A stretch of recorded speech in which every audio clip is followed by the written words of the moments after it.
그 제 선배들이 막 연락 오는 경우가 있어요. 네. 기업에 임원으로 있다가 네. 이제 퇴직 준비를 하시는 거죠. 네. 걱정이 돼서 연락이 오는 거예요.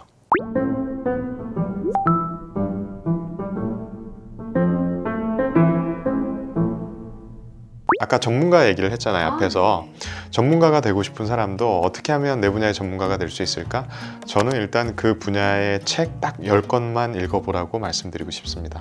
예를 들어서 뭐 제가 지금 영업팀에 있는 거예요. 그래서 네. 저는 우리 회사에서 영업 역량을 지금 쌓고 있으니까 밖에 나갔을 때는 이걸 좀 더 전문적 역량으로 끌어올리고 싶다. 그럼 저는 영업에 관한 책만 10권을 일단 읽어보라는 말씀이신 거죠? 네, 그 전문가가 된다는 건 우리가 암묵지랑 형식지를 갖춰야 되거든요.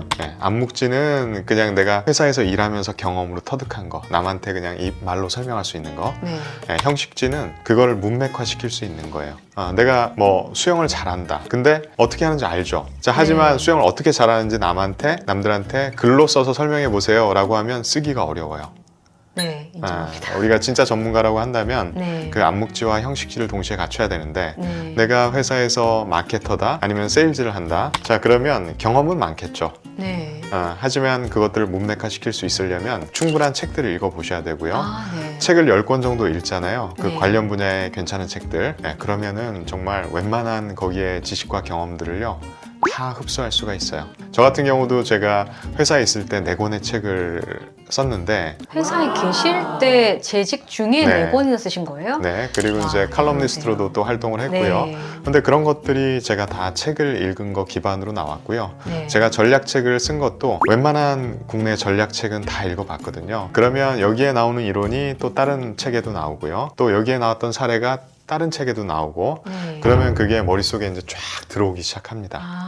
그래서 딱 10권만 읽어보셔라. 네. 네, 그러면 책이 어느 순간부터는 이렇게 좀 관통하는 부분들이 있나 봐요. 맞아요. 네. 네. 여러분 이건 진짜 오늘 당장이라도 실천해 보실 수 있는 일일 것 같아요.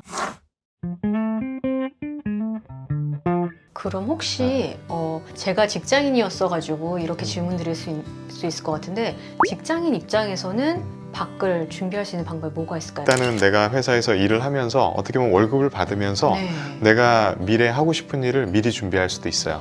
그 전제는 정말 그 내가 하고 있는 일이 내가 정말 난 마케팅을 좋아하고 나는 앞으로도 마케팅 전문가가 될 거야.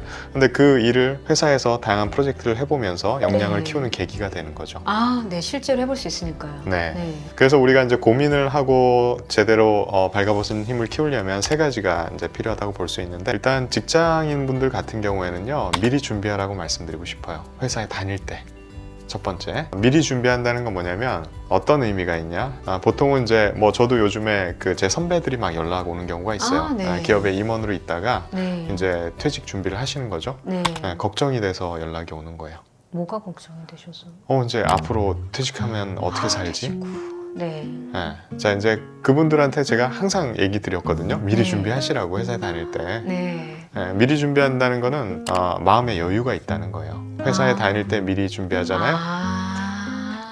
근데 밖에 나와서 뭘 네. 하려고 한다 그럼 시야가 좁아지고요. 마음이 급해지고요. 그만큼 창의성을 발휘할 수 있는 확률도 떨어지고요. 네. 근데 내가 회사 다니면서 안정적인 급여를 받으면서 내가 미래 준비를 한다? 그러면 조금 여유로운 상태에서 본인의 창의성도 발휘할 수 있고요. 잘 준비를 할 수 있을 가능성이 있습니다.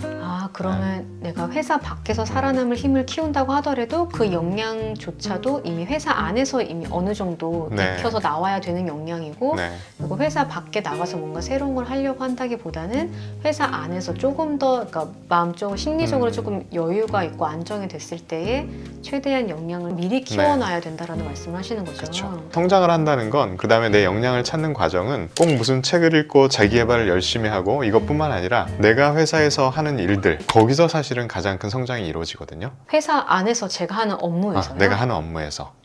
저 역시도 제가 회사에서 했던 일들 사실은 제가 지금 밖에서 하는 일들이요 거의 회사에서 했던 일들을 토대로 하고 있는 거예요. 회사에서 배웠던 것들, 그 경험들, 그 다음에 거기서 쌓은 역량들, 지식들, 그리고 거기다 제가 추가적으로 공부를 해서 애드업을 한 다음에 그거를 지금 밖에 나와서 활용을 하고 있는 거거든요. 근데 대부분의 사람들은 내가 지금 하고 있는 일과 그 다음에 본인이 되고 싶은 모습을 분리를 하면서 가는 경향들이 있어요. 네.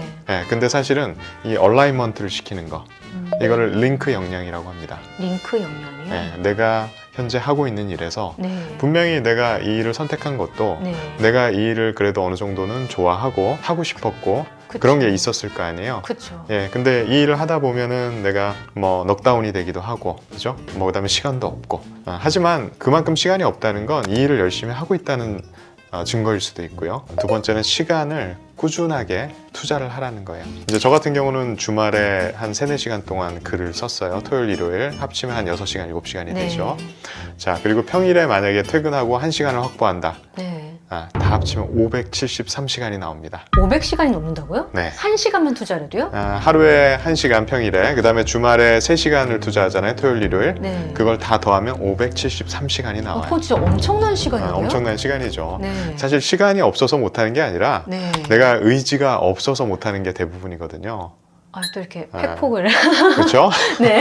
갑자기 날려주시면 네. 자, 그래서 우리가 그 시간 573시간 정도라면 내가 의지만 있다면 그 어떤 일이라도 가능합니다.